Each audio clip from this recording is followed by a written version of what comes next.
ఈరోజు మా lunch mushroom పాలకూర మిక్స్ చేసి చేశాను. సో, వాటిలతో ఏదైనా స్టార్టర్ చేద్దామని కొన్ని పక్కకు తీసుకున్నాను. ఫస్ట్ అయితే ఒక పాన్‌లో బటర్ వేసుకొని గోబీ పీసెస్‌ని ఫ్రై చేశాను బాగా. తర్వాత కొంచెం మళ్ళీ బటర్ యాడ్ చేసి మష్రూమ్ బాయిల్ చేసినవి ఉంటాయి కదా! ఆ పీసెస్ యాడ్ చేసి బాగా ఫ్రై చేసేసాను. అందులో కొంచెం స్వీట్ కార్న్ యాడ్ చేసుకున్నాను. ఆనియన్ పీసెస్ కూడా యాడ్ చేసి అలా ఫ్రై చేయాలి.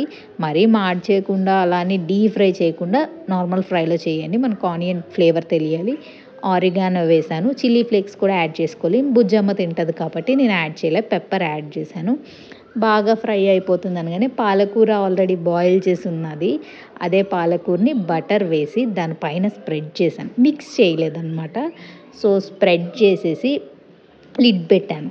కొంచెం అది స్టీమ్ అవుతది కదా! అలా స్టీమ్ అయ్యాక చీజ్ స్ప్రెడ్ చేశాను ఫుల్‌గాని. మీ దగ్గర లేయర్స్ ఉంటే కంప్లీట్‌గా లేయర్ వేసేయండి. అది ఇంకా సింపుల్ హ్యాపీగా వస్తుంది.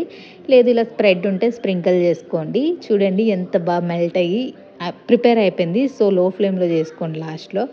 ఇంకా టేస్ట్ అయితే యమ్మీగా ఉంది. చాలా బావుంది. సాల్ట్ కొంచెం ఎక్కువైంది అనిపించింది. ఆల్రెడీ నేను వెజిటబుల్స్ బాయిల్ చేసినప్పుడు సాల్ట్ ఏస్తాను. మర్చిపోయి మళ్ళీ కుకింగ్ అప్పుడు కూడా వేసాను ప్రిపరేషన్‌లో. సో, సాల్ట్ అయితే కొంచెం ఎక్కువైంది గానీ టేస్ట్ అయితే యమ్మీగా ఉంది. ఈ స్టార్టర్ మళ్ళీ ఎప్పుడైనా ప్రిపేర్ చేద్దాం అనుకుంటున్నాను. హెల్తీగా ఉంటది అండ్ టేస్టీగా కూడా ఉంది. మీకు నచ్చినట్టయితే మీరు కూడా ట్రై చేయండి. Simple snack. Thanks for watching.